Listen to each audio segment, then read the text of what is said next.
हिमाचल प्रदेश के बिलासपुर में हुआ दर्दनाक हादसा। यात्रियों से भरी हुई बस पर गिरा पहाड़ का टुकड़ा, 18 लोगों की मौत, कई घायल।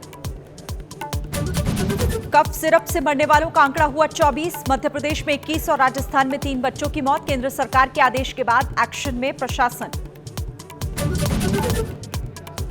दिल्ली एनसीआर में बारिश का ब्रेक। गुरुग्राम में दिल्ली जयपुर हाईवे पर लगा कई किलोमीटर लंबा जाम, घंटों जाम में फंसे रहे लोग।